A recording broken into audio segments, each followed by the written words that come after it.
Hello everybody, Adelaja here. I'm back with you with my charge to Nigeria and Nigerians. And the topic of today is why Nigeria is not Singapore. Okay? Why is Nigeria not Singapore? So many motivational speakers and even government officials lately like to refer to a particular leader. And they quote him and use his examples all the time. And that leader is the former leader, or so to say, the national leader of Singapore, Lee Kuan Yew. Nigerians have come to love using the example of Singapore as an example for Nigeria, because they moved from third world country to a first world country in one generation. Unfortunately, these teachers and demagogues don't usually tell us how Lee Kuan Yew managed to achieve this feat. Lee Kuan Yew, like no other man, understood the importance of altering the value system of a nation before trying to make that nation a great nation. He understood that nations and peoples are not great by the virtue of their wealth. They are only great by the wealth of their virtues. So, as a matter of urgency, Lee Kuan Yew in Singapore embarked on a journey to aggressively enforce a godly value system in their society. He did this by instilling in the culture of the people a strict system of penalties. So the people who are advocating for this kind of progress and miracle in Nigeria should also tell us that Nigerians must be ready if they want to be Singapore, if they want to experience the miracle of Singapore and they want to move from third world to first world. We must be ready to live a life of discipline like it was instilled in Singapore and on Singaporeans, because the kind of discipline and penalties that is for different kind of vices and out of norm behaviors in Singapore, if they instill those disciplines in Nigeria, Nigerians will revolt. They will call especially the elite will revolt. They will call the government or the president who does that, they will call him a dictator. They will say right now they are even calling Buhari dictator, who has not even done anything. I think that Buhari has refused to act on disciplinary matters, unlike Lee Kuan Yew. So let me continue with Singapore. The penal system of Singapore is only rivaled by those of the Muslim nations of the Middle East. Briefly, we shall have a look at some of the penalties that exist in the Singapore society. Incidentally, even though some of these penalties were established decades ago, they are still being adhered to by Singaporeans today because of the 40 years that they were enforced by Lee Kuan Yew. So when we admire the state of Singapore, their progress, their stability, their wealth, their prosperity, and their sound value system, we should know that these things don't just fall from the sky. They must be introduced and enforced by somebody. This, therefore, must be the role of a remnant leader.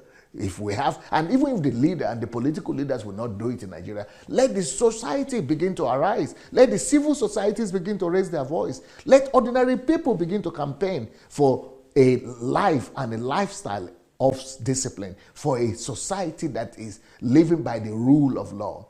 Because Lee Kuan Yew was a remnant leader who understood the importance of value systems in developing a nation.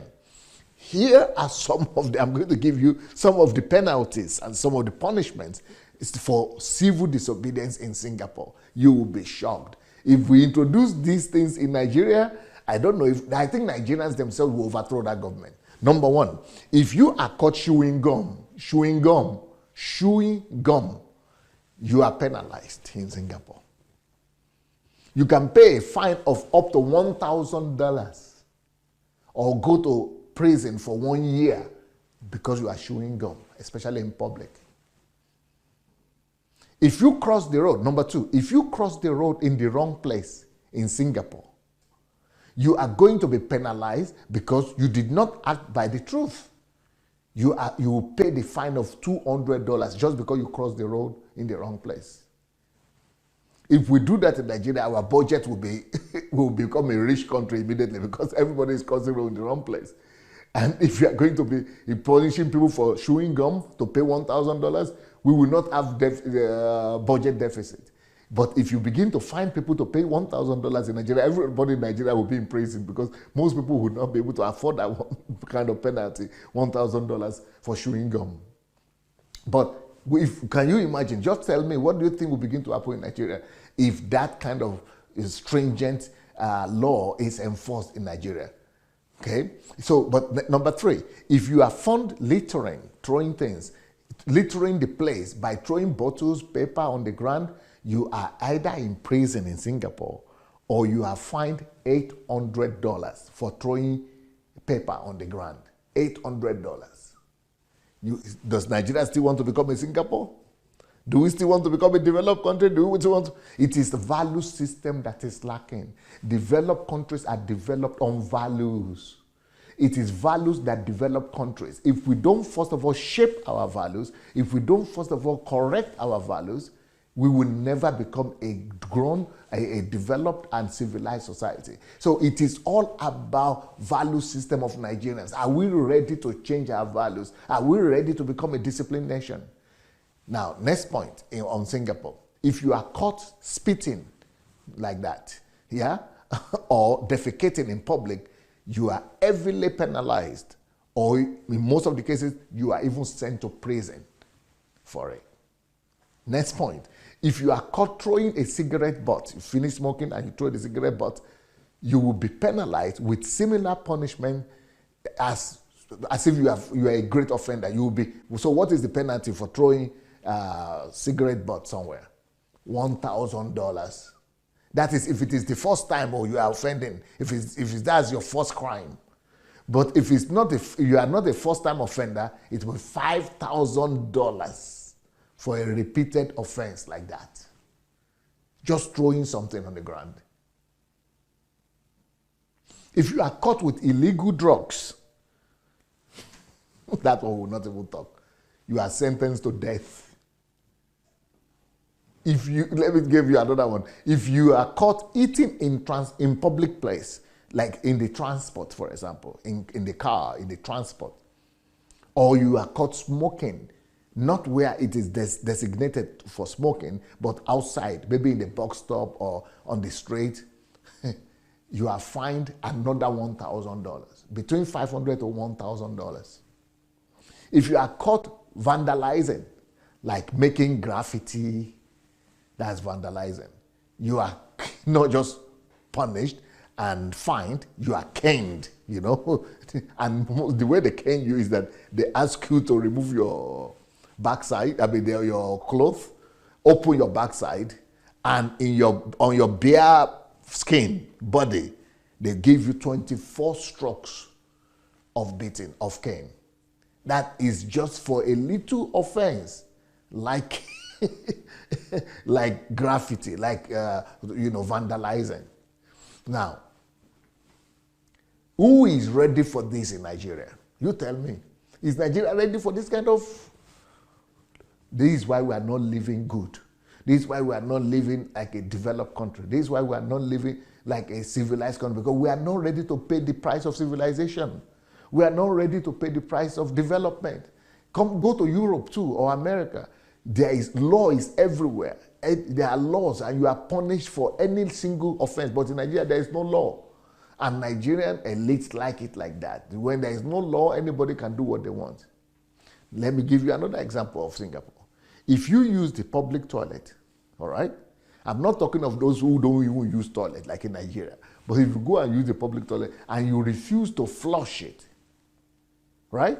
To clean after yourself, you will be caned and flogged just like the other one.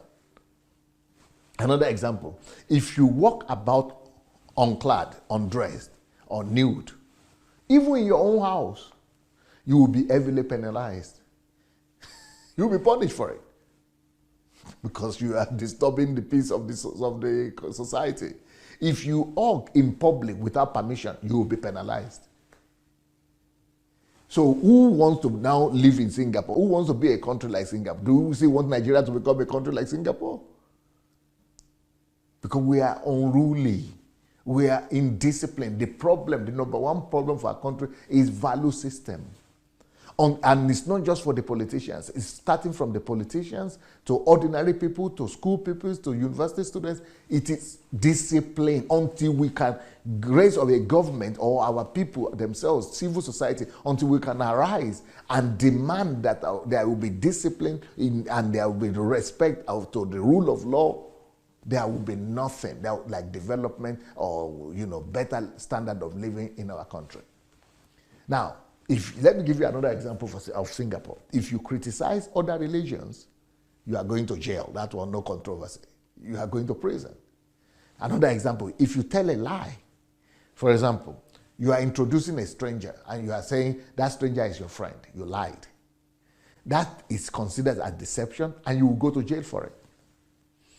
Another example, if you go and you log up, you go and you see internet, open internet, and you log up into the internet connection without paying for it, that is regarded as hacking or stealing. And that attracts a fine of $5,000. If you are caught in, that's another example, if you are caught in unlawful sexual relationship, you get 2 years in prison. Mutiny, discharge of firearm, treason, murder are punishable only by death. Robbery is punishable by caning and public sentence. And this is not a Muslim country, but they just needed to bring order to their country. And thanks to that, that country has a higher standard of living today than the United States of America and than most European countries. If you drive drunk or under influence of alcohol, that is punishable by hefty fines and prison terms. If you pirate other people's work, you are going to pay $1,000 for it. But if you steal or shoplift, you will pay from your nose, punishable by heavy fines. But if you abuse somebody on racial grounds, like racism, every penalty is waiting for you. So that is like tribalism, like saying somebody is an Igbo or Hausa, Mula or Mola, something. This is how Singapore became a rich and wealthy country, because everywhere, and then a disciplined country, most importantly. Are we really ready to become a developed country, to become a Singapore, to move from third world to first world country? Let's follow the example. There's a video I want us to watch where Western people are analyzing Nigeria. Why is it that we have so much material resources, wealth, and yet we are not developed? Because countries don't grow, don't become developed by wealth, by mineral resources, by raw materials. It is by value systems. So let's see this video, please. Let's talk about Nigeria and its oil. Nigeria is Africa's top oil producer, and oil is the government's biggest source of revenue. But the economy has been struggling, and poverty levels are on the rise. The poverty of those living around the source of Nigeria's wealth is bare to see. So why can't Nigerians depend on their country's oil wealth? What happens to all that money?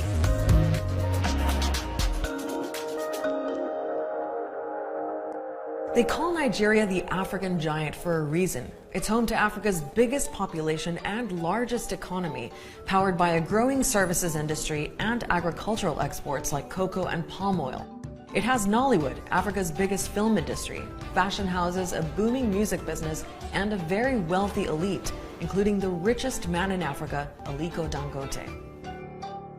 Nigeria also has a lot of natural resources, minerals, gold, and oil. Lots of oil. It's got the second largest proven reserves on the African continent and is the 12th largest producer worldwide. And yet, many Nigerians have it hard. World Poverty Clock says 90 million people live not just in poverty, but extreme poverty. That's 48% of the population. Compare that to 24% in Ethiopia and 16% in Kenya, and they don't even have oil. Despite Nigeria's vast oil wealth, half its population lives on less than $2 a day. Now, you'd think a resource-rich country like Nigeria could rely on some of that oil wealth. The thing is, the Nigerian government does, but that's part of the problem. Nigeria's government depends on oil for as much as 75% of its revenue. So when global oil prices bottomed out in 2014, Nigeria went into recession, and it's still struggling to get out. But even when oil prices are good, Nigerian experts say not a huge slice of that revenue gets to the people. The focus should be of the money that the Nigerian government gets, how much is reinvested into the lives of the people. They're still using some of that oil revenue to pay off debts and the rest to pay salaries to the lawmakers. So things like schools, hospital, infrastructure, much needed infrastructure does not get built. Okay, so where does that revenue go? Let's follow the money and the oil. Nigerian crude is found right here under the waterways of the Niger Delta. A few Nigerian companies operate there, but the ones doing most of the exploring and extracting are international companies. Shell is one of the big ones. It provides 40% of Nigeria's oil production. But because Nigeria doesn't have the infrastructure to refine its own crude oil, these foreign companies sell it abroad. And in the end, Nigeria has to import billions of dollars worth of refined oil back in. Multinational actually extracts the oil. So if they think that refining the oil in Switzerland or refining it in the United States will help them lower costs, definitely that's where they will do it, because the capacity to refine it isn't there in Nigeria. Now, what Nigeria does have is a central body called the Nigerian National Petroleum Corporation. The NNPC is both an oil industry regulator and a massive commercial corporation. The corporation arm signs contracts with all those international companies, and the companies pay for all the initial costs, plus things like oil licenses, royalties, and a tax on their profits to the NNPC. So the NNPC takes all that money and pays it into Nigeria's national treasury. But the regulator that's supposed to police that flow of money is part of the NNPC. It means that there's a huge lack of transparency, that a lot of transactions are happening under a cloak of obscurity. You cannot be both a regulator and a player. You can't be a referee and a player as well. It just doesn't make any sense. That lack of transparency has led to corruption in the oil sector. Billions of dollars in oil money have gone missing over the years. One of the most infamous cases was back in 2016. It was reported that 16 billion US dollars in oil revenue had just gone missing. And this money was supposed to be given from NNPC and sent to the National Treasury. But the money was not sent over. So every few years in Nigerian headlines, you see things like 16 billion missing, 30 billion missing. There's another type of missing oil money, and that's taxes. As we mentioned earlier, international oil companies are supposed to pay taxes on their oil profits to the NNPC. But companies are accused of reporting lower profits in order to pay fewer taxes. So a company can sell Nigerian oil at a lower price to its own subsidiary in a tax haven and then sell that oil to other buyers at full price. They can inflate the costs of their Nigerian operations or underreport the volume of oil they produce to begin with. So public oil money gets lost in a swamp of tax havens and murky accounting. And then there's theft. Yes, straight up stealing. Tucked in the forest, we find these men cooking oil. There are hundreds of illegal refineries in the Niger Delta, where criminal gangs like the Delta Avengers tap into pipelines. In early 2019, 22 million barrels of oil were stolen and sold on the black market. The barges then take it to larger tankers in the Atlantic Ocean, and from there to buyers in West Africa, Europe, Latin America, and as far as Asia. There's even a language in Nigeria that conveys and captures the sentiment that the oil is here to steal. For example, you'll hear a phrase in Nigeria called the national cake, and that just means the oil money. We still want to become a Singapore? If we want to become a Singapore, then what happens is we need to enforce penalties. We need to enforce penalties, but we're not. We like it the way it is. We like the country to be ruleless, to be unruly, to be lawless, to just be chaotic. And that is why everything is the way it is. Why Nigeria is not Singapore? Why are we not developed? Why are we underdeveloped? No rules. Listen closely. What these people are trying to say And what Singaporeans and all developed countries have understood is that nations don't become great by the virtue of their wealth. You see all the wealth about Nigeria they are talking about? Nations don't become great by the virtue of their wealth. They only become great by the wealth of their virtues. When we are wealthy in virtues, then we become wealthy nation.